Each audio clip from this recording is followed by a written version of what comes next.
2026 ends the 3-year current CEU cycle for the NSCA.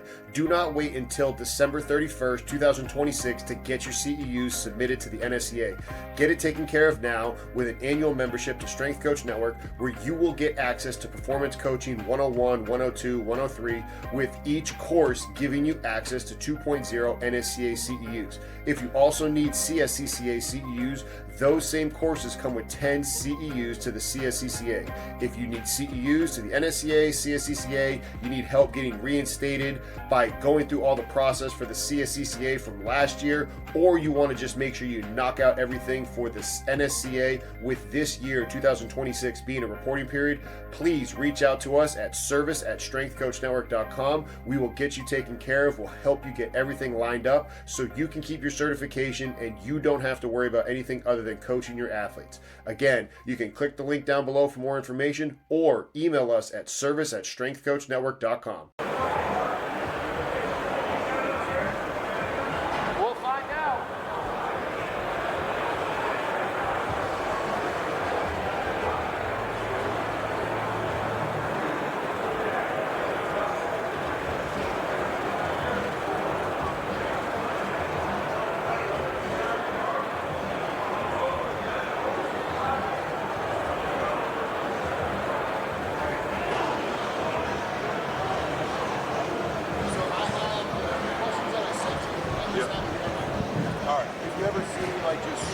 You good? You said something that I'm going to double down on. Alan asked me to make sure I recognize the sponsors of this event. Okay. So, and then we'll see if people show up. But again, otherwise, we're rolling there. It'll capture it here. Okay. All right, ladies and gentlemen, day 2 of Real Talk with Real Coaches. I will be joined by Coach Pat Ivey here for the first episode today. Coach, thank you very much for coming on the show. Thanks, Justin. It's great to be here. The buzz is here. Great to see everyone out having fun, enjoying this conference. Yeah, so if you're watching this or listening to it later, Coach is right. The buzz is back in the air here, and it's awesome to see everybody out here talking, lifting, and this is kind of the vision of this all, right? Absolutely. I'm looking at coaches right now trying to do this podcast and not get distracted, but you can't help but to be captured by the energy that's happening here. Now, everybody on the floor here, we're strength and conditioning coaches, and the big topic for what we're going to be talking about with you is how to transition from being the day-to-day strength and conditioning coach into administration.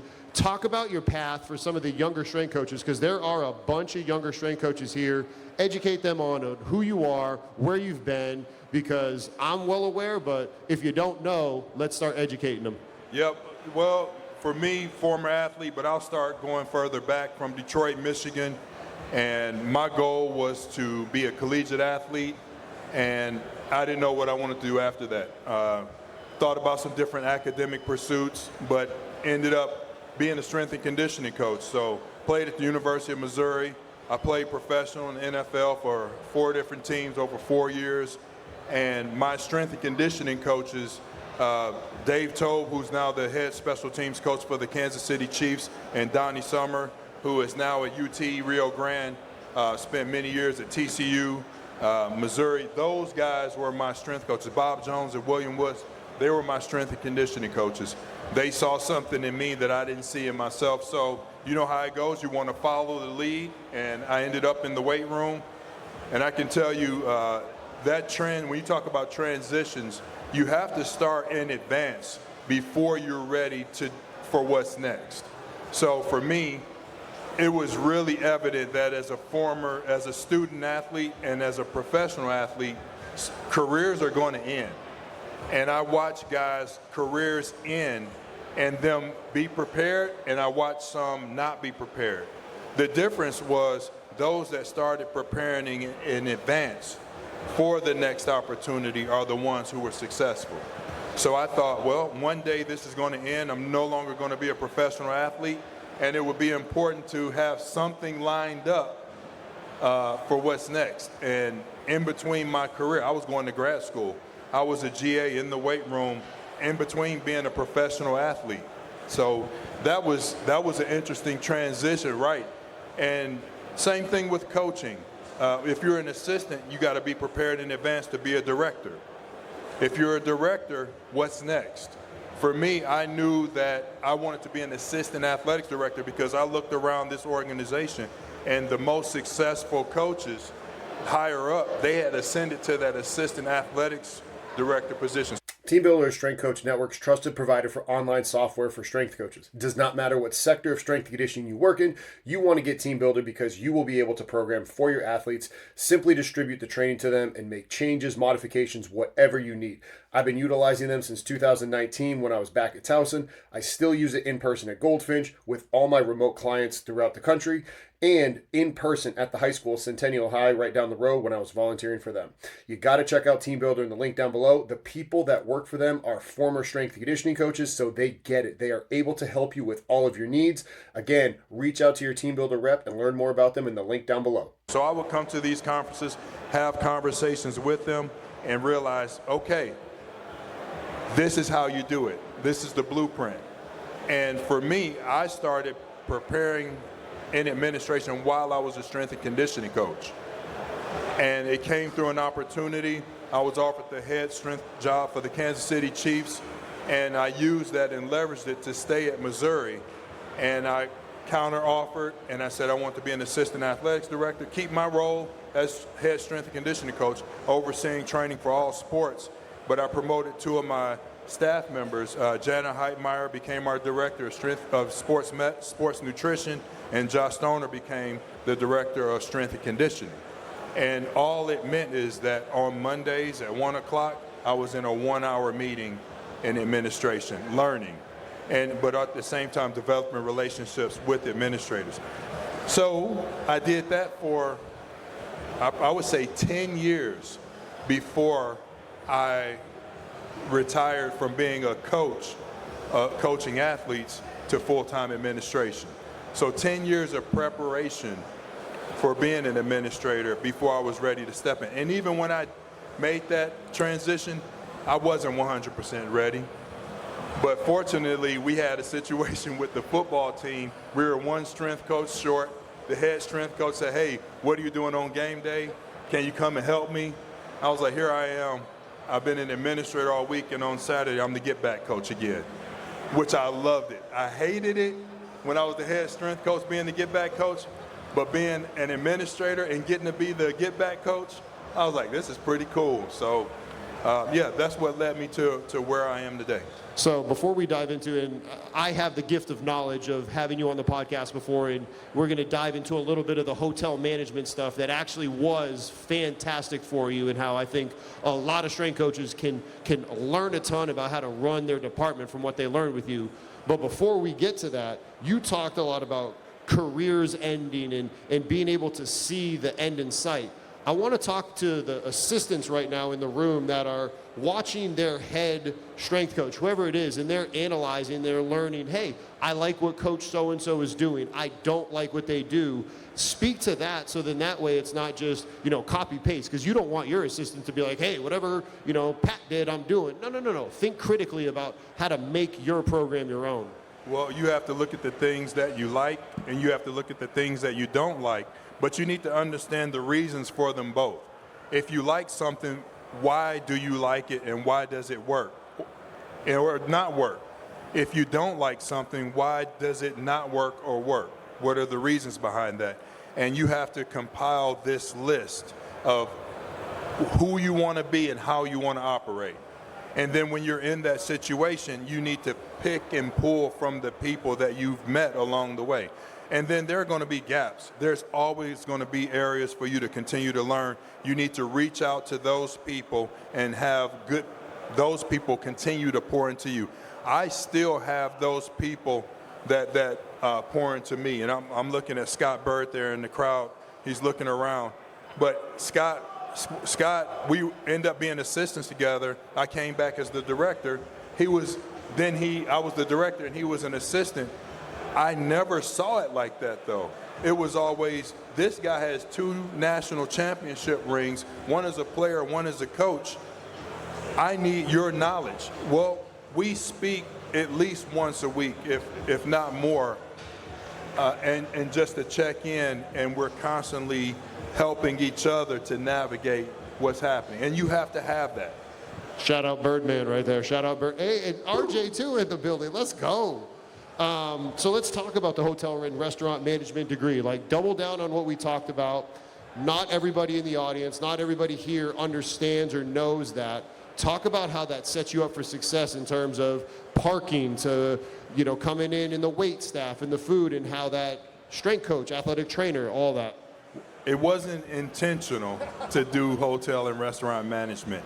I went to school as pre-engineering. I just didn't know you had to care about classes outside engineering, and which means your cumulative GPA is not going to be good enough to get into engineering school, which might mean even that GPA might not be good enough to get into the business school.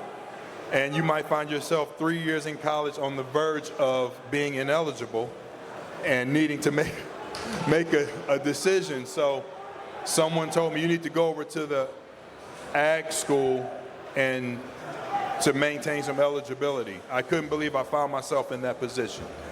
And I met with the people. They said, well, you're interested in business? I was like, yeah. Do you like management, managing people? I was like, I think it would be hard, but I think I like that. They're like, well, you're an athlete. Do you like nutrition? I was like, yes. They're like, do you like food? I was like, I love food. I'm a big fan. I love food. I say, well, we have a degree where you can combine all of those. It's called hotel and restaurant management. I was like, they said, if we show you a plan of how you can graduate in 2 years, would you be interested? Yes. 2 years. So that's what I did. The next 2 years was hotel and restaurant management. But what I learned in those classes, being able to manage people, being able to create systems of communication and organization, when you look at the front desk, the back of the house, the dining hall, the restaurants, parking, you have to have good experiences, and you have to know who the customers are. When you're managing people, you have to understand you're in a leadership position. And then you combine the nutrition aspects of it in food. People have to have good experiences with the food, a good dining experience, the waiter, the hostess, the cooks, the chef, the sous chef, the dishwasher, all the inventory. You have to know there's a lot to run a hotel and a restaurant.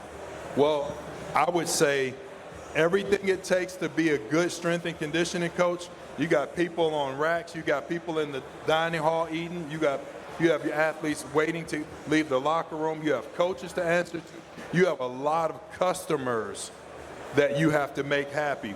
And for me, I found that degree paid dividends, because I looked at each one of my assistants as being in charge of an area. And if they weren't, we realized we created something for them. So someone was in charge of inventory and supplements. Someone was in charge of facilities. Someone was in charge of the whole organizational and administrative structure, the handbook that we followed. Someone was in charge of the program, making sure the programming, the audio, the sound system. Everyone had responsibility. Someone was helping me. Josh Stoner helped me with the budget. Well, right now, he's the treasurer of the CSCCa. So all of those experiences will eventually pay off for those future opportunities. So I had Kelly Powers on the show, and she was a strength coach and then now is an athletic director. And one of the big she's an athletic director in high school, and she said, strength coaches don't always realize that we have these skills that are transferable. Understanding how to think under duress, understanding the pressure of situations, planning, working with people. Hawken Dynamic is Strength Coach Network's trusted provider for force plates and for handheld dynamometers. Not only am I using it now in the private sector at Goldfinch, I was utilizing this software when I was back at Towson University. You're able to transport the plates because I've taken them from our private sector facility to our other locations. Also been able to take it from our private in-person location to the high school down the road to do some testing with athletes right then and there. You're able to pair your true strength with the striking difference machine. The people at Hawken are fantastic. The technology is second to none. You have to learn more about Hawken Dynamic in the link down below. And you just said that right there. Like, I think sometimes we almost take it for granted because that's just what we're supposed to do.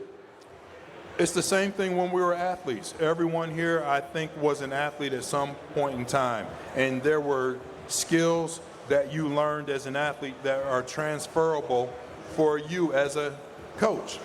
It's the same thing. There are skills that you learn as a coach that are transferable. Most of the time, our athletes don't know and understand how those skills transfer. So it's on us as coaches to help them. Hey, you can do this. I see it in you. Well, the same thing is required. You have to have an administrator that sees something in you. You have to have a relationship with them that they can bring you along, that you can sit in on meetings, that can give you a project. I had a good friend who was the director of, he was an assistant athletics director. I was the head strength and conditioning coach. He asked me if I would like to participate in an RFP, request for proposal, to select our next charter airline for the football team to fly on. And I was like, wow. So I show up, he gives me a 3-inch binder. He says, read this. And I helped to select the flight that we were using during that season. And I heard complaints from people like, why are we on this airline? And I almost wanted to go strength coach on them. Like, what? What do you mean? Don't you understand what goes? And they're like, hey, easy.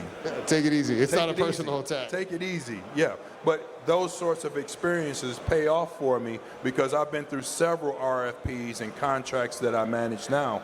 And that experience while I was a strength coach pays off for me now. So to the strength coaches that are like, but coach, it sounds like you were signing up for extra free work. And you're like, yeah, I absolutely was, because look, you have to be forward thinking in going to your next job or whatever role you want to get in. But there's that fine line between, okay, I'm doing things outside of what I'm supposed to do and then taking on other people's responsibilities. How do you manage that fine line? Everyone knows how busy a strength and conditioning coach is in the whole athletics department. No, you don't have to convince anybody about how much you work, how many days, how many hours. They already know. So they're not going to put you in a position where you can't be successful. They didn't put me in that position where they put me in a position where I could be successful. So don't be afraid of signing up to do extra work. You're going to show up for extra work if your head coach asks you, if your athlete asks you to stay after and work with them. We're built that way. So don't be afraid that it's an administrative task and it's something you may not be as familiar with. Just flip it around. What would you want your athletes to do in that situation? You would want them to ask questions. You would want them to have some humility and say, hey, I'm not for sure how this goes, but can you help me? And it's the same thing. Whether you might be the director of strength and conditioning, and you might not know much about administration, but all you have to do is humble yourself and say, hey, I want to help, I want to learn. Can you help me navigate this? And let's also be like, make sure that you're being really good about your time on the rest of it. You're not just spending it aimlessly, scrolling on social media. Be very intentional with your time so you have that ability to fill gaps and help not only the organization you work at, but your own career. And delegate. If you have assistants, don't be afraid to delegate. I think about Scott Bird reminds me, and others, even a student athlete who became an intern, that I brought them with me to an administrative meeting. Guess what? Other administrators love that someone else is interested in what they do. They're people too. And a lot of times we look at them as, hey, that's the dark side. The reality is we just need to close the gap between what we do and what we think they think we do. Now, you talked about staff, and some of them are here, and other are running departments. I've said this to you before, and so I'm going to continue to say it. What you all were doing in Missouri, S&C in the early 2000s was ahead of the curve. I told you and I showed you on the podcast, I still have that manual that we got from Coach Frage at Harvard. How were you all so ahead of the curve then, and what are you working on now at your current position to stay ahead of the curve? I think when you're a learner and you want to be the best version that you can be, and you hire people that aren't carbon copies of yourself, but they fill some gaps around areas that you may not have experience or strong at, and then you look at them as what can be their niche within your staff, and then you have those conversations holistically as a staff and say, okay, here's where we are, well, here's where we've been, here's where we are, and where do we want to go? Fortunately, we had a really tough environment where there was no option but to grow at Missouri. That started with the athletics director, the head football coach.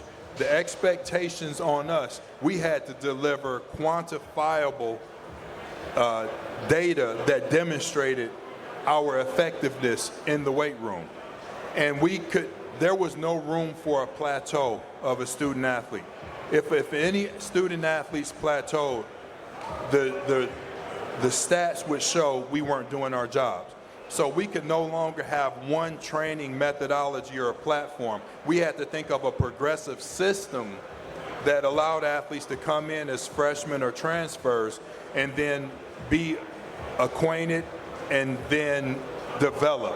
So we developed a level system. You came in, you were level 0. Level 1, we taught you techniques.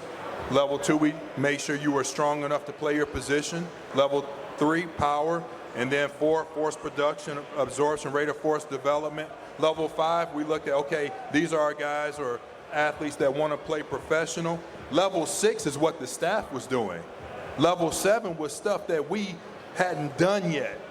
So level 7 was what's out there. You go to a conference like this or you go hear someone present and then you say, okay, they're way out there with this.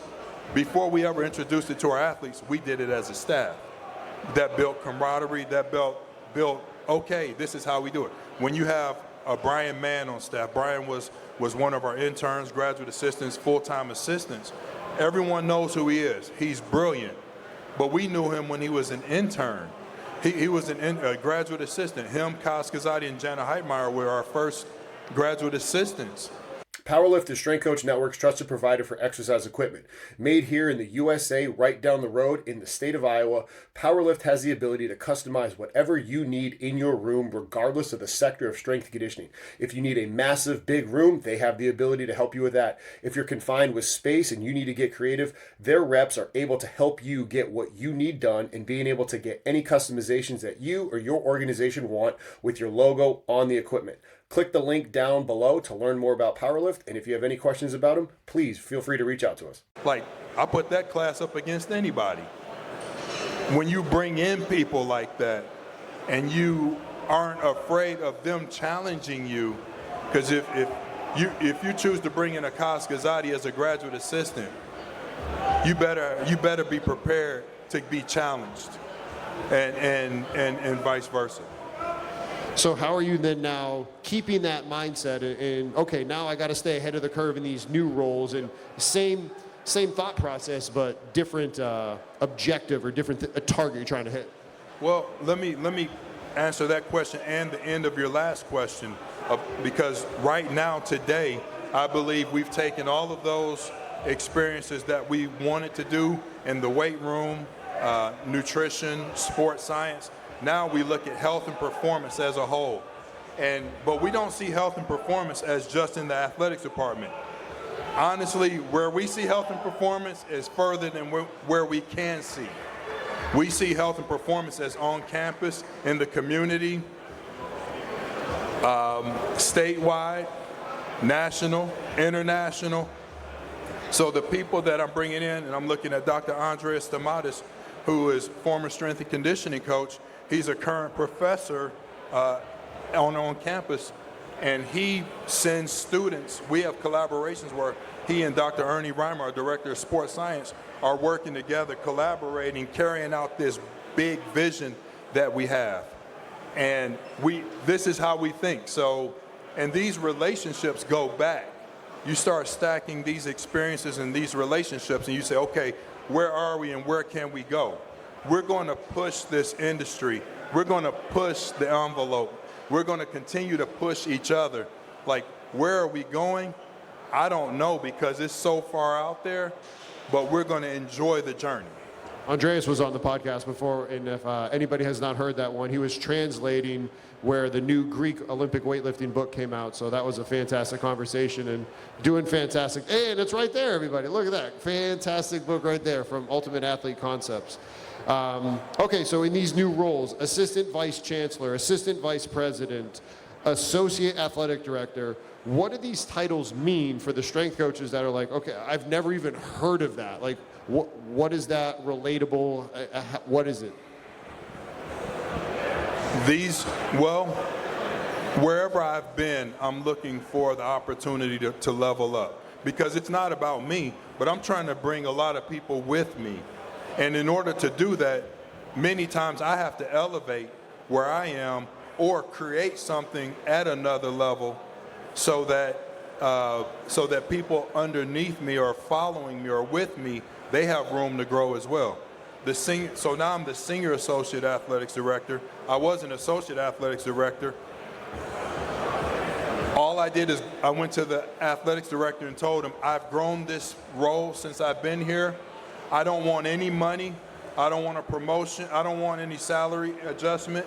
I want a promotion, and I want to be on the executive team. So I went from the senior leadership team to the executive team, where the top 8 leaders in our athletics department sit in a room and make decisions about everything that's happening in the athletics department. To me, that was more valuable than money. It was more valuable to be able to sit around the table with the people making the decisions about NIL transfers, paying athletes and coaches and contracts. It was more important for me to sit at that table. By me sitting at that table, the people around the table have elevated health and performance to be the #1 goal in our entire athletics department. Just because they are now hearing a perspective from the people that are on the front lines. So it's never been about me, but it's been about we and what we can do. So going back to what you talked about before, it was like, hey, how can I start to be forward thinking about all of these things? When did that seed get planted in your brain? Like, hey, you know what? Like, I think this could happen. And I say that so that way coaches can hear and be like, okay, how long was he waiting? How long was he being patient? Because you might have had that idea 4 or 5 years ago and like, damn, that 4 or 5 years seemed like a really long time. It does seem like a really long time, but it goes by fast, and especially when you're doing the work every day. When you have a plan, one of the things about being a strength coach is you can make decisions and make adjustments on the spot that day. It doesn't work like that in administration. It's going to take a week to make that decision. If it took you a week to do something in strength and conditioning, it's going to take you a month in administration. If it took you a month in strength and conditioning, it's going to take you a full year as an administrator. Because as a strength and conditioning coach, you're used to operating like a speedboat. You can cut on a dime. You see an object in front of you, you can cut on a dime. And if you crash, you're just going to kill yourself. But as an administrator, we're driving barges with a lot of cargo. And if we make one miscalculation, the cargo that we're carrying gets jammed up. If we hit a pier and a bridge collapse, infrastructures are destroyed. Our decisions as administrators carry a lot of weight. And so that's one of the things I've learned is people might say, well, how come my administrator doesn't make a decision as fast as I do as a strength and conditioning coach? Well, you operate in a speedboat. If I crash this barge, many people are going to perish. No, that's a great point. I remember you talking about that on the podcast too. You then said, okay, now you're at the table, there's 8 people, and now health has become their main priority and objective. The sports psychology stuff has been something that you've really dove into. What do strength and conditioning coaches here, what do we get wrong, that things that you could help us educate better about what sports psych is? And, you know, we can't dive into it all, but let's say the Cliff Notes version of it. The mind controls everything. Everything you're trying to get your athletes to do, it goes through their brain. And to better understand psychology gives you a better opportunity for them to do what you want them to do, probably with less words, less wasted time, less frustration, and more trust. When my athletes realized that I and those of us who were on staff were interested in helping them to think better, they gave us a lot more respect. We had respect, but we were kind of demanding it. When they realized we were there to try to help them to be better people, help them to be better on the field or court, to take what we were learning, what we were teaching, they were learning in the weight room, to be able to apply it on the field and be better than their opponents, And when our coaches realized that we were creating better athletes, not just physically, but psychologically, physiologically, emotionally, they gave us more. There was more that we got, more opportunity, more influence to make recommendations on the direction that we should be going. So for me, knowing that I don't have to yell at a student athlete anymore, because I can just psychologically understand if they're intrinsically or extrinsically, internally or externally, approach or avoidance in terms of motivation. If they're amotivated, if they're extreme, if I can know that if they have negative self-talk and I can teach them how to flip their negative self-talk into positive self-talk, so they have positive emotions, positive actions, positive plays, and repeat that cycle. Let bad things go, good, bad, or ugly. You scored a play, you scored the winning touchdown the week before. If I can teach them how to interact with each other and trust each other better, then I am more effective. They're going to trust me. And that, I think, is what most strength and conditioning coaches want. And I think most strength and conditioning coaches don't understand how to actually go through the psychological process to create changes in behavior. If anybody listening right now is like, okay, that sounds great, coach, but my sport coach, that's soft stuff. They're not going to let me do that. How can I invert that and get the coach to understand? No. Everything that you just said. There's nothing soft or easy with getting someone to change their behavior. It's not. It's nothing. If you can help someone to think that they're better and more dominant than their opponent, there's nothing soft about that.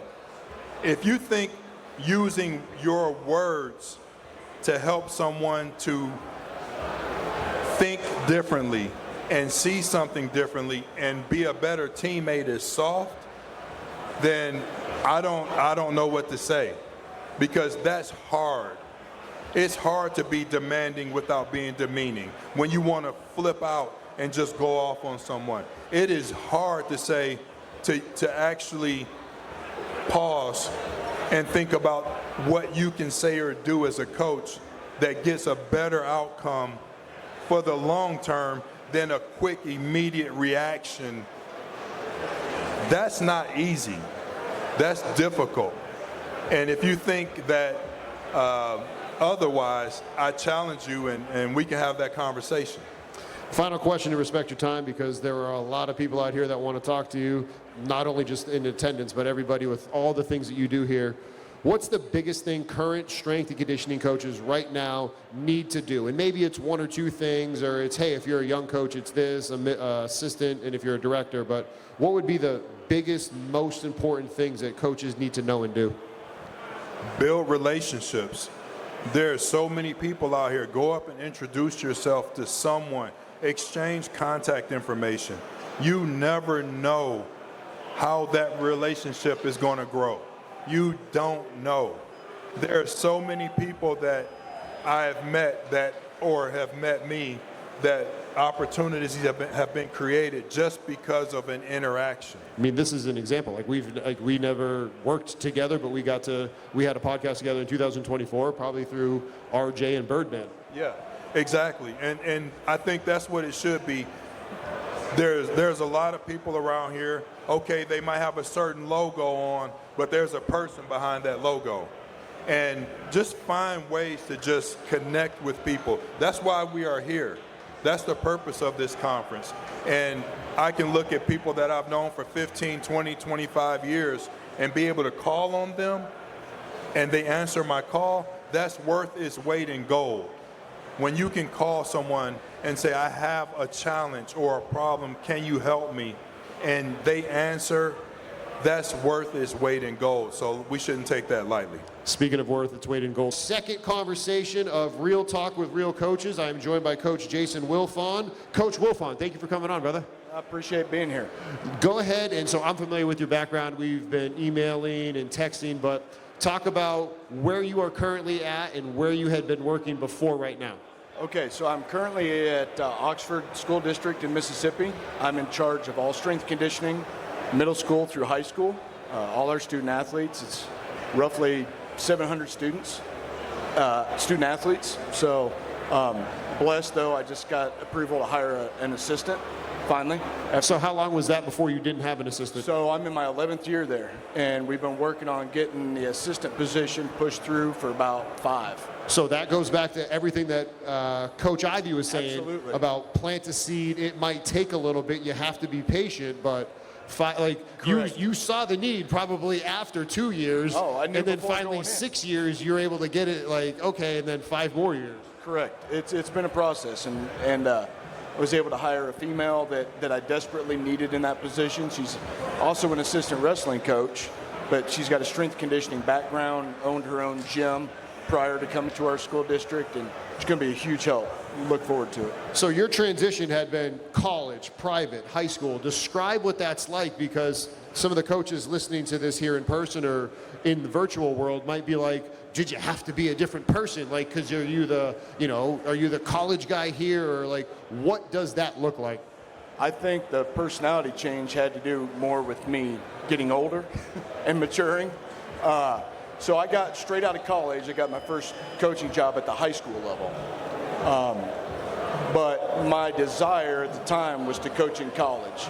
My old college roommate happened to be working at the University of Arkansas as a GA under Don Decker, who then hired me as a GA. I was able to get my foot in the door, and I worked under Don for 11 seasons, 2 different stints at University of Arkansas. So I was a graduate assistant at the University of Arkansas. Somehow convinced my wife that it was a great idea for me to quit my full-time job to become a graduate assistant and move from Iowa to Arkansas. Fantastic state of Iowa, by the way. I love it. And from there, I went to the University of Evansville as the head strength conditioning coach. I don't know if you heard Mickey Marotti speaking earlier today, but he talked about being the only strength coach for the entire athletic department. Dasher Strength Coach Network's trusted provider for timing gates for your athletes. Whether you're trying to run A-cells, curve, flies, change in direction with the Pro Agility, the 505, modified 505, whatever you want to do, get valid and reliable setup with your Dasher. I had the black, the blue, and now we have the silver at Goldfinch. We're completely moving over from the blues to just only having the silvers. I only test my athletes on the silvers because it has helped me save so much time, whether I'm going from Ankeny over to Nevada or Ankeny over to Huxley. Whatever I got to do, I save so much time, and I want you to be able to save so much time with your setup, because we know that time is precious as strength coaches. Now, not only are you going to be able to save time, but you're going to be able to save money with this great product, and you have a valid and reliable product that has run through countless different articles, as you continue to see online being published with the accuracy of this information. So, if you want to learn more about Dasher, click the link down below to be able to go to their website and learn more about them. Making it work, but it's really hard, and it's not what's actually best for these athletes. Like, they're surviving, but are we trying to thrive, or are we trying to survive? Correct. And I was able to build a relationship with the guy that ran the rec center. Chestnut was his last name. Brain farted on his first name. But hey, do you have a racquetball court open? I can use today? Because it is pouring down rain outside, and I can't go outside. And I would take him inside. And obviously, you couldn't do a lot of stuff on a racquetball court, but I could do some, side-to-side short movements, distance stuff. At the very least, they're not getting poured on, and it's just highlighting again what Coach Ivey was saying, Coach Mike Joseph yesterday. It's about relationships, because if you didn't invest and have those relationships with them, they would have been like, nah, Jason, figure it out. Right, and it was good. He trusted me that I wasn't going to tear up or abuse his facilities that he was in charge of, right? And I trusted him that, hey, if something's available, he's going to reach out to me, and hey. And we used his weight room while ours was torn apart as well. And so now it was early morning hours and it was evening hours, because we couldn't go in there during prime usage hours, but we worked it out, we made it work, and it turned out for the better. So again, anybody listening to this, if you're working in the college world, go and collaborate with the other side of campus. Like, we did that at Towson University. I ran a research study with a professor at the kinesiology department, and we ran with her as well as the professor in the College of Business Analytics. And we got a fully funded research project to be able to get Hawking Dynamics software and hardware, and we were looking at balance and And it made everybody in athletics so happy because it was, hey, look, we're playing in the sandbox with everybody. Going back to what Coach Ivey said, hey, if we're looking at this as a whole campus-wide, statewide thing, now you're proving your value and your worth. Right. And it applies to my job at the high school level now. I actually have 2 campuses. They're about a mile apart, middle school campus, high school campus. Yes. And between the 2 campuses, I have spaces. I have 4 separate weight rooms. One is really big, brand new facility. Then I've got 3 other smaller auxiliary weight rooms. Well, I can't be everywhere. And so I got to trust the sport coaches who I've met with time and time again. This is the program. It's not elaborate. It's not crazy. I'm not going to ask you to do something that you're not comfortable doing. But here's what I need them doing today because I have to be in weight room A on campus over here. Can't be there. No, that makes a ton of sense. Let's dive into that middle school, the high school world, because one thing that I've talked about, the benefit of it, is getting a grown adult and a mentor to be around middle school kids in that just very important inflection age for them, to be around somebody that shows up on time, does the right thing, speaks positively to them. But it's also kind of like that academy setting overseas where, hey, we're teaching you, like, yeah, we're not barring your back, max back squatting, oscillating in a disadvantageous position and doing weight releasers. Right. But we're learning how to move, and the fact that you get to see that and you get to implement it, and then now you can work with assistants. Speak life into that and how awesome that has been from a developmental standpoint. So I'm glad you brought this up. So I've been back, my home base is the middle school campus. That's where I start every morning. I've got first block, general strength, all non-football kids. Some of them aren't even athletes. This semester I have females first block, which for about an hour and 15 minutes. Third block I have 8th grade football players, which I got about 60 of them. Fourth block, I have 7th grade football, which is about 70 of them. Now, I say football, but a lot of those kids also play baseball, basketball, track, other sports. That's why they let them have their own block, because they're multi-sport kids. So up until last year, though, my home base was they moved me to the high school, which was my home base, and I had strength classes there, which I enjoyed. I asked them for 2 years to move me back to the middle school because I needed to build that foundation with those kids. I needed to establish the baseline of movement patterns, whether it was with a bar, whether it was a goblet squat, bodyweight squat. I needed to be able to teach them how to move. I needed to teach them how to work, how to follow instructions, so when they got to freshman level, where they're working with the high school teams, they weren't running around like chickens with their head cut off. They knew what was expected, what the standards were, what the movement patterns were. And since they moved me back to the middle school, my high school training, I feel like, has been able to go up to the next level. Because these kids came in with this understanding of, this is what Coach Wilfawn expects. This is my exercises don't change. And I can't change them because they're teenage kids and they have the attention span of a fly. Right? They're all over the place. And so training them in that sense, I have to keep it basic. We're gonna squat. Somehow we're doing that movement pattern. We're gonna do some kind of a hinge, some kind of a press, but I don't do a lot of variations with them at that age.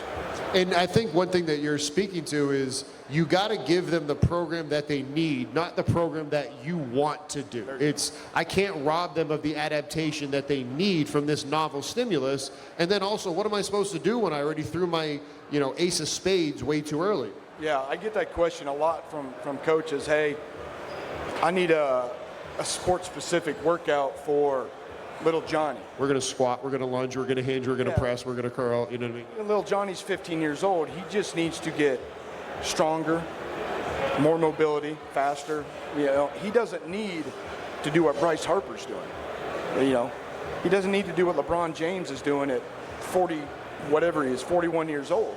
He's been through this process. Yeah. He's paid his dues. He's built his body. You're just at the beginning process of doing that. And so,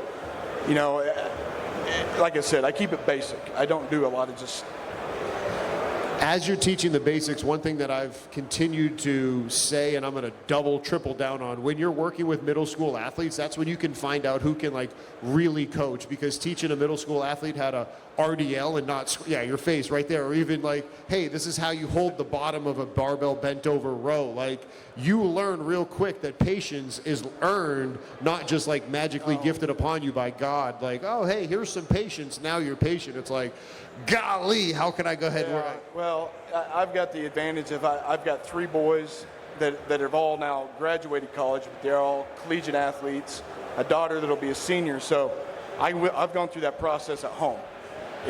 But yeah, I mean, you got to teach them everything. This is how you take a weight off the rack. This is how you put it on the bar. You cannot take, like, maybe 245s, but if you got 275 on, you cannot clear one side. No. Make sure you put the clips on. Here's how you put the clips on. Basic, especially at that age. And you said, like there was that stability aspect for your family and the importance of that, and a supportive spouse. And coaches, male or female here, if your husband or wife, like, you need to take care of that responsibility and that relationship. And when you do, and if you have kids, take care of that responsibility, because when you take care of those, you're going to actually be a better coach. Speak to how important that stability has been to your family and how it's made you a better coach. Because there might be a strength coach here in person or even listening that they're like, well, I've been at this one place forever and I don't have my big break because I'm worried about the logo, instead of what's the impact that you've had, and what's the impact you've had on your own family where they get to go to the same school, your wife can have the same job. Like, speak life into that stability. So I don't remember who it was. I just read it in the journal they just gave us. Maybe Ken Maney. Oh yeah, Ken Maney was in the middle, and then Corliss Fingers was on there as well. One of them talked about it. You got to establish boundaries, and one of them talked about earlier in their career they didn't do that. It may have been Corliss. Said she didn't establish boundaries. Work was life. Well, that's huge. You got to have boundaries, and you have to know. I think it's Dan John talked about. There's 3 answers: yes, no, maybe, or maybe could be later. The word no is a magical word. You have to know if you can handle it. Don't be afraid to say no. Don't be afraid to say maybe. Let's talk about this.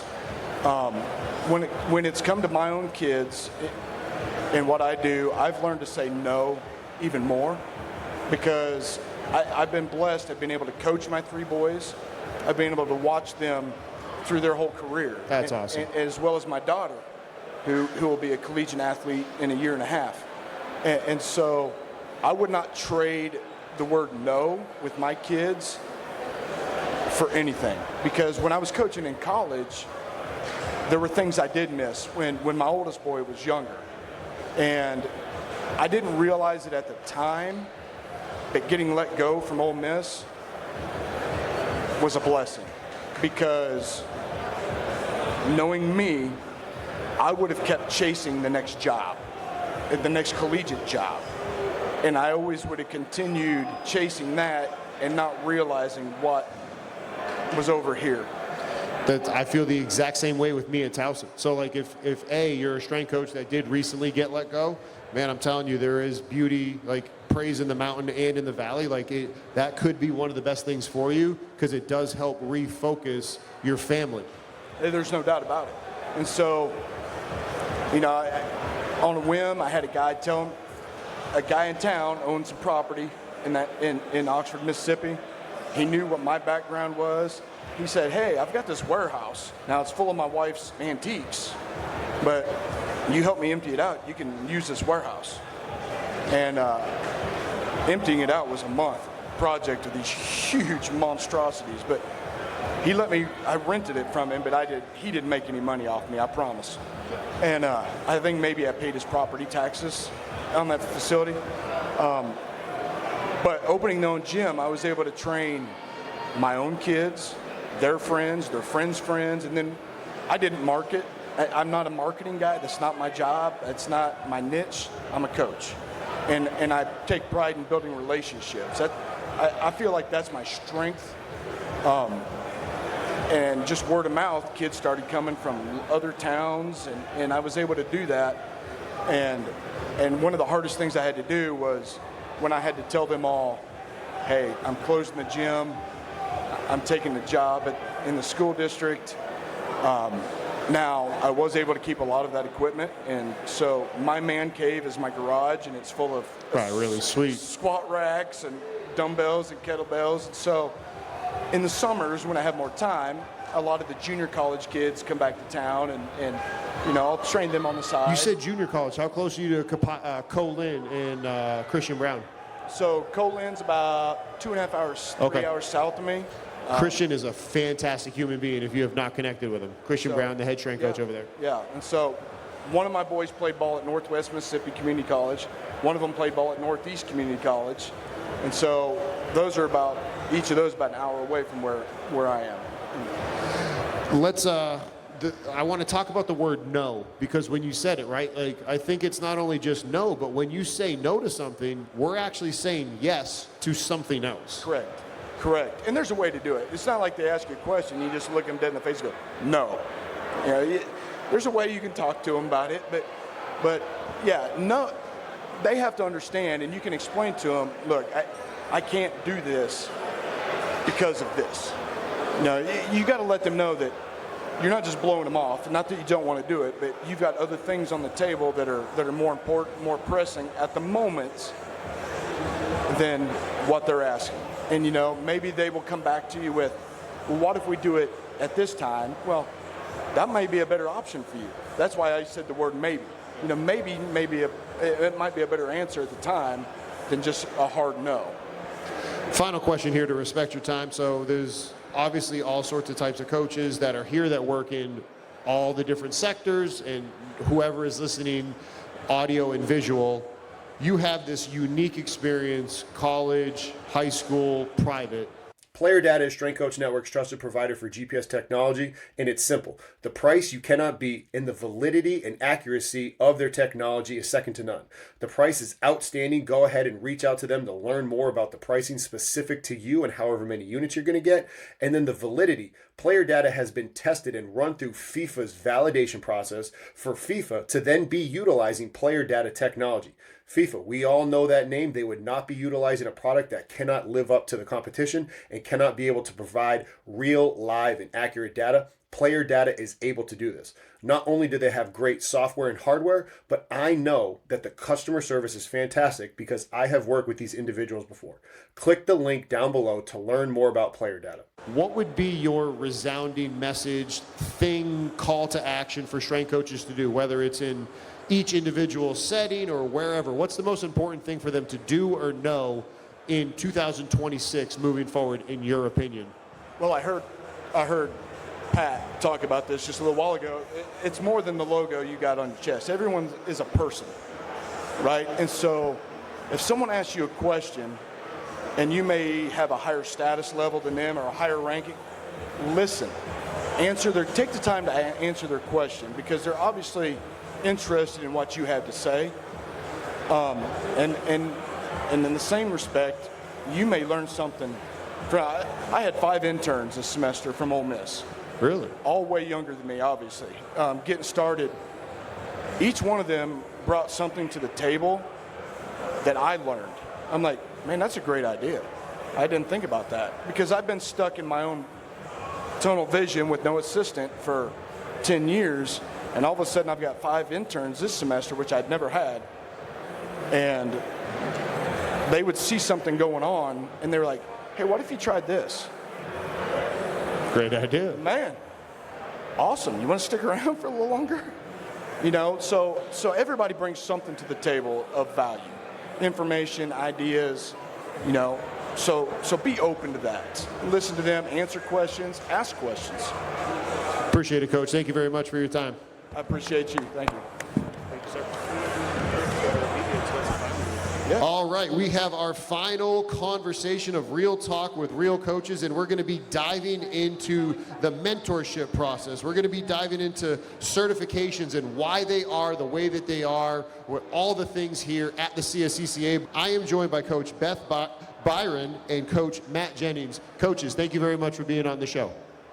Thank you for having us. So, Beth, we're going to start with you as you have the microphone first. Beth, thank you very much, brother. I appreciate you. Two hours straight of podcast, so you got to have a little caffeine, right? So, from a science and professional standards perspective, what does it mean when here at the CSCCa we say that all certifications are not equal? Why does that distinction matter in real weight rooms? Yeah, absolutely. So first I do want to talk about there is a distinction between accredited certifications and a certificate. So I do want to mention that first because I think sometimes there's maybe some confusion around that. You know, for our certification, the SCCC, it is a accredited certification, which means that there is an unbiased external governing body, an accreditation commission that oversees us, and that there are standards that our certification program must meet, and we are evaluated and audited on meeting those standards every single year. And so it's a lot like for strength and conditioning coaches, we are always, we have standards for our athletes, right? Whether it's strength standards, power standards, speed, conditioning tests, like whatever the case may be, we have standards that align with the needs of each sport, and we are holding our athletes to those standards. Well, as a certification program, we are held to a standard by accreditation. And when you look at like a certificate, right, from a course, a lot of times those certificates, they are not accredited. They're not evaluated by an outside source. Usually the course creator and the educators, they have a lot of freedom to just create that course however they want to, right? But they don't have that oversight to say, well, you have to hit these standards. And then with those certificates, there's no expiration date on it. As everyone knows, with our SCCC certification, it's good for 3 years. You have 3 years to get your CEUs, take the health and safety quiz, update your CPR, first aid cards, all those things. So there's a big difference between that certification and that certificate. And then when we go to not all certifications are created equal, I think what really sets the SCCC certification apart are two things. Number one is that we have an approved mentorship program. So for those younger coaches with less than 3 years of full-time experience, we do require them to go through a practicum, which a lot of young strength coaches do. They go and do internships. But we're not saying go do any internship anywhere. We're saying you need to do your internship, your practicum under one of our approved mentors. That way we know that you are under the umbrella of an elite mentorship. You're not just going to any random gym and like cleaning equipment and not really being mentored and taught how to write programs, taught how to be professional, taught how to deal with the nuances of different athletes, sport coaches, like all the aspects of your department that you would, and be prepared professionally. So there's that part of it that really sets us apart as part of our certification requirement. And then for those coaches that have more than 3 years of experience, you have to just have that real world experience. The other piece that sets us apart is our in-person practical exam, right? So it's not just you're watching videos or looking at pictures and answering multiple choice questions on the practical side of things. It is you are given a specific assignment to write a program. You have to write your program, submit it by the deadline, and you need to orally defend your program in front of a panel of subject matter experts. And then the other part of our practical exam is being able to properly explain and demonstrate correct technique of exercises. So you're having to be able to display some level of coaching ability. Can you stand in front of a group of subject matter expert strength and conditioning coaches and say to them what the proper technique is and then show it to them as well? So that really sets us apart from all the other certifications that are out there. Matt, I'm going to switch it over to you to talk about the NCAA or the NCAA accreditation. Doesn't just affect how the exam is written, but it also governs how certifications are maintained. So why does this matter? Some strength coaches are like, okay, well, why can't we just overlook the recertification requirements, or we can bend standards in terms of, well, I need to get this RSCC, or hey, just give me this. I've been coaching for a while. If that starts to happen, what happens to the RSCC, to the MSCC, the SCC, and to the profession if the CSCCa just stopped enforcing its own rules? Really great question, Justin. Let me first start with answering that question with giving everyone an understanding of the hierarchy of our organization. So the best example is Beth to my right here. Beth is our Chief Science Officer. I myself is the chair of our certification commission. And in that commission, there are 7 members, a variety of MSCCs or SCCCs. There's also one public member. And within that committee, there's also subcommittees. There's a written exam committee, a practical exam committee. So all of us in the certification commission, we all in our organization have a standard to uphold. We all understand standards as strength coaches. So we're going to uphold the standard that is set by our governing agency. Thorne is Strength Coach Network's trusted provider for supplements. When you give your athletes supplements, you want to know what's inside the label is actually what you're giving your athletes. Getting NSF certified supplements is absolutely paramount, and that's exactly what we made sure that we did at Towson and at Iowa. This is what you're going to be able to get when you're with Thorne. We were giving the athletes multivitamins and fish oil when I was at Towson. Now I make sure that I get the multivitamin, the fish oil, collagen, creatine, whey protein, and magnesium before bed. Click the link down below to learn more about Thorne and be able to get your athletes the best, cleanest supplements, so therefore they are getting the exact nutrients they need so they can succeed, perform, and reduce the likelihood of injury. Beth uses a great analogy of compliance. Just like all of our schools have compliance officers, we have a compliance officer in the sense it's a company called Seacrest that we contract with. So Cynthia with Seacrest is our compliance officer that makes sure that everything we do in our organization and in our certification commission is to the highest standard. So I made a list, and I'll reference this list here in a second, of the job assignments that we all have on our commission. A secondary contract that we have with a company called PSI, our psychometric, a gentleman named Thomas Troutman. So Thomas is here to act as a certifying body for PSI to make sure that our practical exam that happened on Monday is of the highest standards and of the highest security, so that once again, we are accredited. Anything that we do that goes outside those bounds or outside those lines can affect accreditation. And we have over 1,400 members in our organization that wear either the MSCC or the SCCC. And everything we do has to be to that standard uphold, because we can't lose accreditation and risk all of our members not carrying that credential.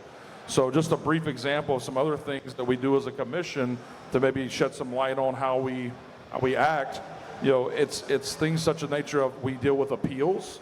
There's an appeal process for someone that may have had an issue at a PSI testing center, or an issue that they felt they were wrong here at our conference and their testing. So there's appeals processes, there's voting processes. We had a very healthy commission meeting on Sunday where we made some voting and some policy procedure changes. There's eligibility requirements. Once again, we mentioned like change of notice of like standing operating procedures. We have to make sure Cynthia's in line with that. Our language is in alignment. We review our policy manual every year. So every year we take about a third of our policy manual and review that. And note changes, get permission from Cynthia, make sure accreditation. There's things such as job task analysis, which we'll perform again. We do every 5 years. That's where we also ask our members to participate in that JTA and do surveys for us, help us serve on committees. So there's a litany of things that we accomplish as a certification mission that help uphold that standard and help uphold the MSCC and SCCC. And there's just a lot behind the scenes, a lot of heavy weight that Beth carries and pushes, very organized from the national office, communicating with me as the chair, Yolanda Berryhill, the vice chair, Brandon Reyes, the secretary, the leaders of the other committees. Rick Jenkins is the head of our practical exam committee. Kyle Rank is the head of our written exam committee. So you're looking at things, writing test questions, such as yourself as a PhD, writing test questions, reviewing test questions. So there's a lot of responsibility that goes behind the scenes, and all that does help with our accreditation and keeps us on the standard. So it has that, to use a military term, you have overlapping fields of fire with everybody looking at the same decision, much like the high performance setting where strength coach, ATC, PT, sport coach, we're all looking at that one athlete to make sure that we're serving them. So that's what you guys are all saying in terms of the commission and the subcommittees and all the different groups for the SCCC as well as the MSCC. Another analogy that might work really well for our listeners is we have supplement companies out here, and a lot of them will brag or boast, hey, we have NSF certified. We're third-party tested to make sure what's in it is what's in it. It sounds like that's what you're saying here. Like, if you're going to be wearing, and have the MSCC on it, there has to mean something behind it. T-shirts around, the standard is the standard. So if you don't do that, then it'd be the same exact thing as the coach. Hey, that was a high squat, but we're going to allow it.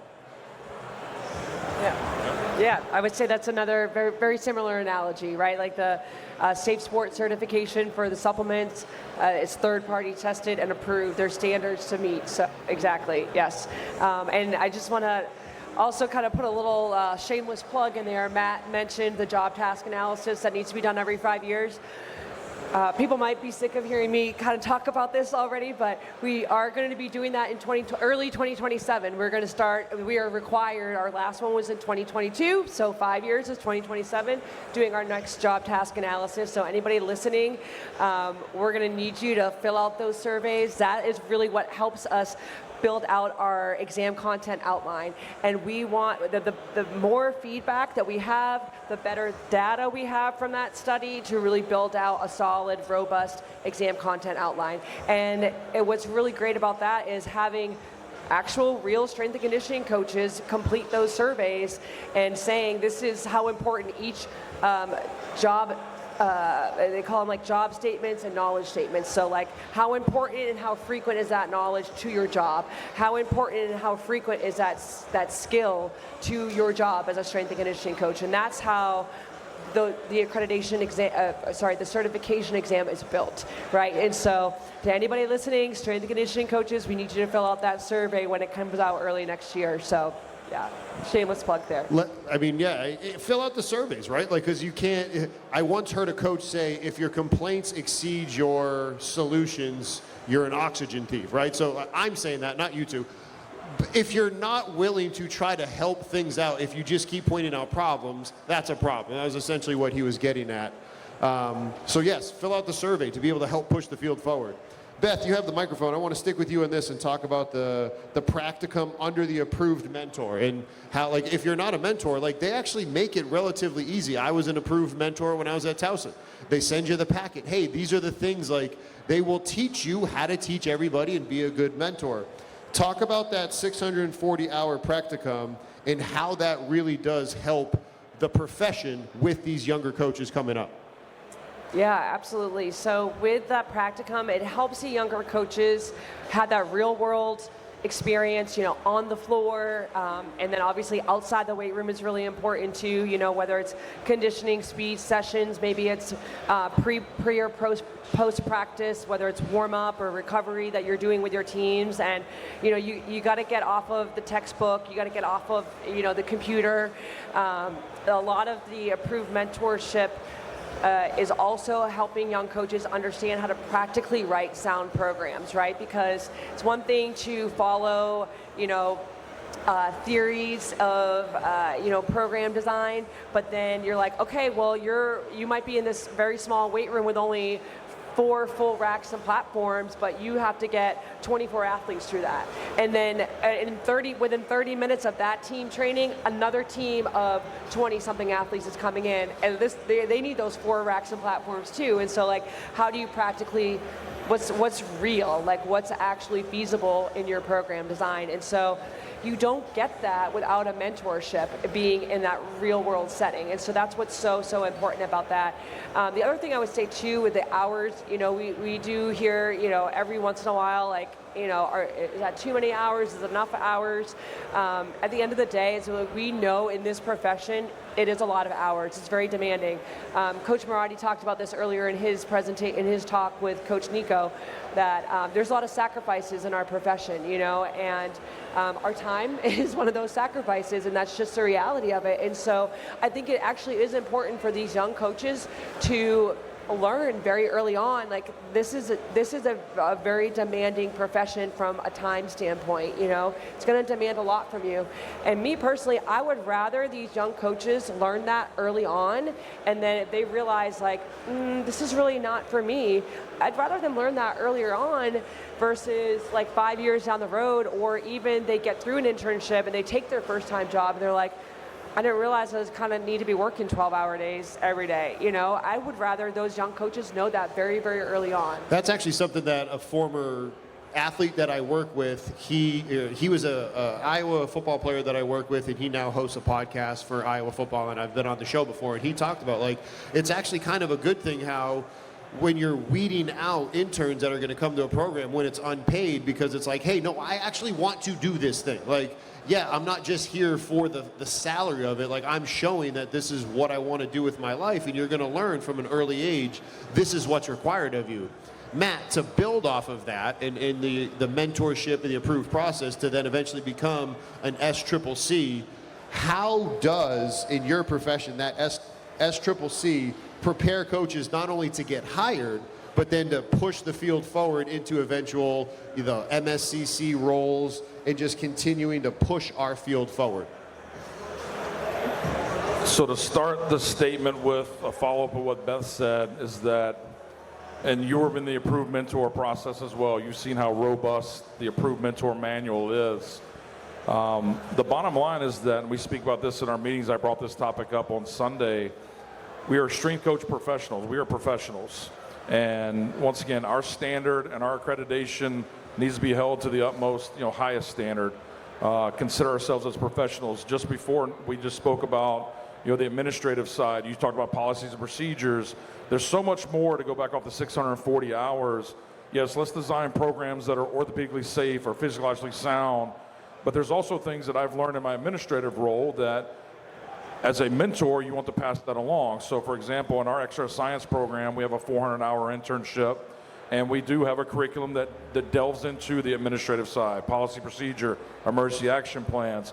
There's so much more professionalism that can be involved, and that's where the approved mentors take that shape and mold those young folks, because I guess the biggest takeaway is you should be able to identify your mentor.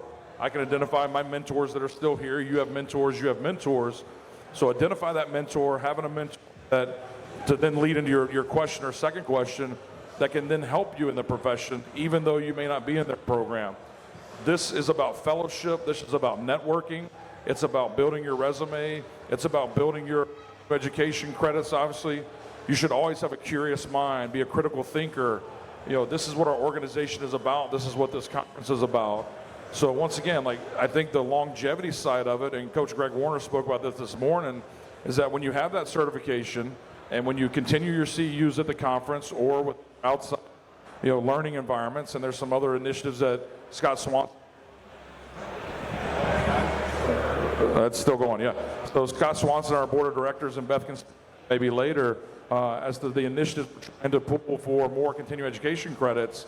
So once again, support yourself by supporting the CSCCa, by going to other clinics, be available, meet other mentors, the longevity in the field, and I guess the easy way to say it is your participation in the field, the more you put into it, the more you get.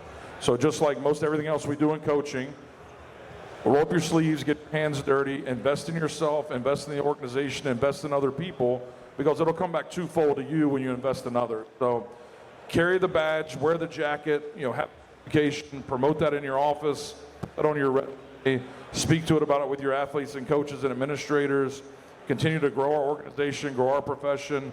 Once again, there's never a downside to that. Continue to be certified as practice, continue to grow CEUs, continue education, and good things are going to happen when you invest in yourself and have that curious mind and keep learning.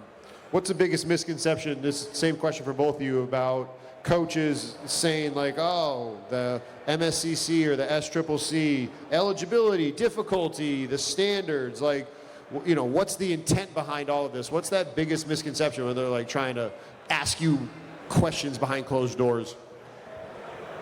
Once again, you invest in yourself because you've earned the SCCC, you've earned the MSCC. How do you continue to invest in yourself? So once again, there's never a linear pattern to anything, right? There's always ups and downs. Things are hard. Some things can be either financially hard for coaches to make it to a conference. It may be, the lack of leadership from anyone in your department or administration. There's other ways.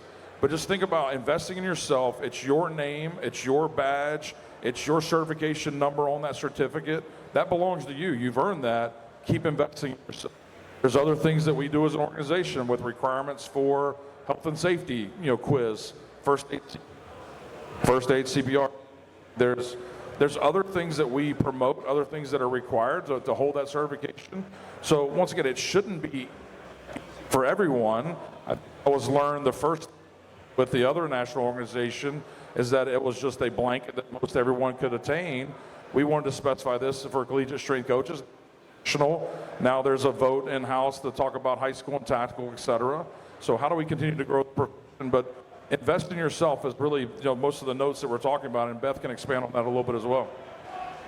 Yeah, absolutely. I think to kind of expand on what Matt said and to summarize it a bit, it's an investment, right? It's not only an investment in you professionally in your career, but you're also investing in your athletes by you being better educated, equipped, informed. You have a stronger network of other coaches that you meet when you come to our conference.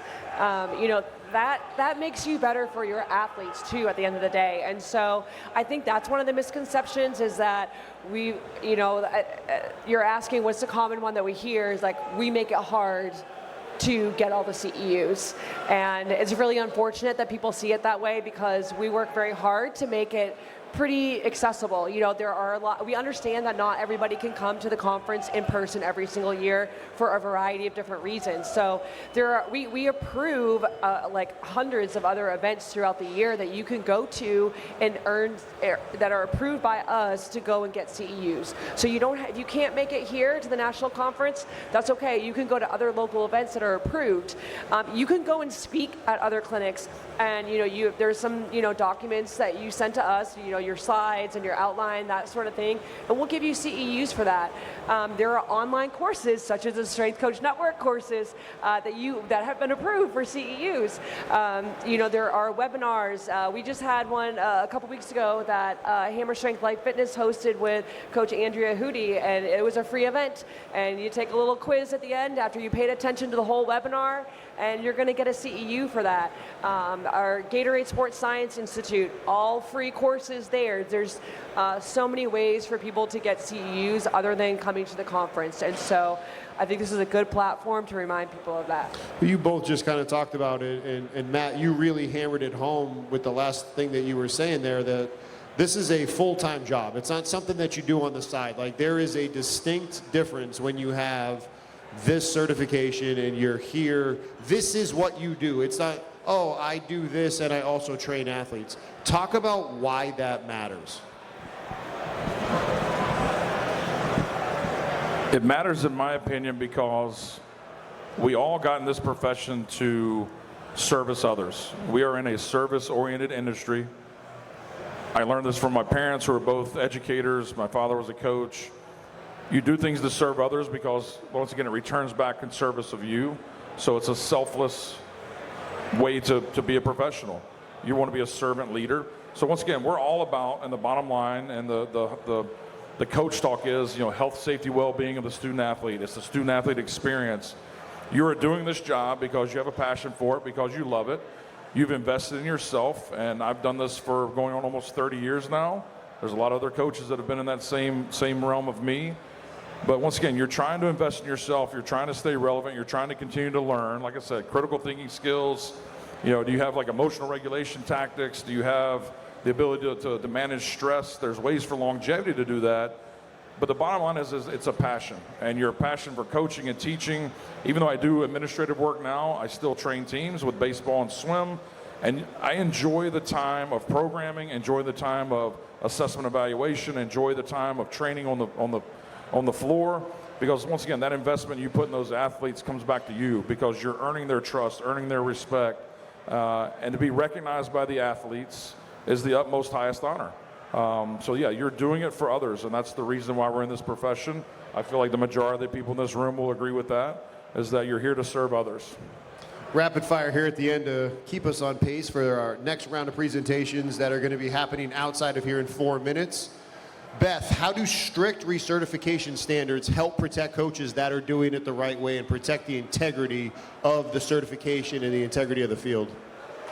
Yeah, absolutely. I mean, I think having that accredited certification, it's like saying, you have gone through the rigorous standards that we require to earn this certification. And so, there's, some credibility there. And so when you have some credibility in what your competency levels are, I think that there's some protection in that. Obviously, coaches still have to take the ownership in their own day-to-day professional conduct and making sure that they are, carrying out those standards on the day-to-day. We, as Matt alluded to earlier, we have a health and safety continuing education quiz that we require every cycle, and it's a pretty robust, comprehensive article that coaches read, and that I say it's a quiz. I really feel like we should call it a test because it's like 35 questions, but it's very robust. It covers all of, all the common injuries that you could see in training, from rhabdo, exertional heat illness, concussions, how to safely transition athletes back into training, whether it's from a time off, whether it's from an injury or just an academic break and things of that nature. And so we require that. We require our coaches to be knowledgeable in that, and with the hopes that they're carrying that out in how they are actually programming and interacting with their student athletes. And so there's some professional liability in that and protection in that. Matt, similar question. How does the recertification and those rigorous standards, what does it actually say about a coach's commitment to the profession over 10, 15, 20-year career? Oh, it speaks volumes. It says everything. That once again, you've invested, like I said before, you've invested in yourself to earn the certification, to have the 640-hour practicum, to sit for the exam, to sit for the practical exam, or now we have the virtual practical exam as well. Oh, really? Something to think about, make a note of is our I don't even virtual think people are practical aware of exam. that. Speak to that. Yeah, so we did our first, not a beta test, but our first rollout was this past fall. We had 5 candidates actually do the virtual practical. So if you recall, very similar to what happened during COVID. Yeah. Very similar, but now the accessibility of having a virtual practical exam, to have the accessibility to have candidates sit for that, to have approved mentors rate and score that, is another rollout that we're hoping will grow the participation, grow the mentorship process, have more candidates sit for the exam, and that's an exciting opportunity, moving forward as the virtual practical exam. That's huge. Like I said, a lot of people in the listening here, or even video and audio, they weren't aware of that. So that's fantastic for everybody to hear. What would be the last thing? We have 1 minute here before we go to our next round of coaches that are presenting. What would be your last resounding word to everybody that's here in attendance or listening and watching it on camera later? I guess my final word kind of on this topic specifically is invest in your professional development, and your certification is part of that. So take ownership of it. Just kind of goes back to some of the things we talked about earlier, of like, is it difficult? It's really not difficult. Does it require some effort? Yes. Does it require some time? Yes. But anything worth doing is going to require those things, and you have to see it as an investment and take ownership of maintaining your certification. That's your responsibility. Nobody else can do that for you. Whether, Coach Jennings, yourself, myself, we're maintaining our certification. You do that for yourself. And it does require a little bit of time and effort, but it is worth it in the end. And it's paying back dividends for you in so many ways. And so you have to really look at it as a return on an investment. I know a lot of times we might look at it as like, oh, I have to do this. And yes, you have to do that if you want to keep your certification, but also I would just challenge you to just reframe your perspective on that as like, you get to do this, right? You get to go to the conference and network and learn and talk with other coaches, or you get to take an online course to earn CEUs, or go to another event, or you get to take a speaking opportunity and you can earn CEUs from that. You get to serve on a committee. We give CEUs for serving on committees. So yeah. How about you, Coach? I would respond with 2 quick answers. First of all, personally, continue to advocate for yourself, invest in yourself, education. Once again, your biggest advocates are going to be your student athletes, but continue to advocate for yourself in other rooms. Coaches' offices, the C-suite administrators, continue to educate. They're well-intended, most likely. Just educate them on your profession, your standards, your responsibilities. Continue to advocate for yourself. And then from a professional standpoint, be a participant, and this is your organization. This is speaking from the higher level CSO and chair of a certification commission, the CSCCa is the organization for the members. So invest in the organization, participate in the job task analysis, participate in surveys, participate in the mentorship program, participate in the practical exam, the speed networking, participate. Yeah, you're just like we tell our athletes, you're going to get out of it what you put in. Yes, same thing to our coaches, exactly. Thank you guys so much for coming on.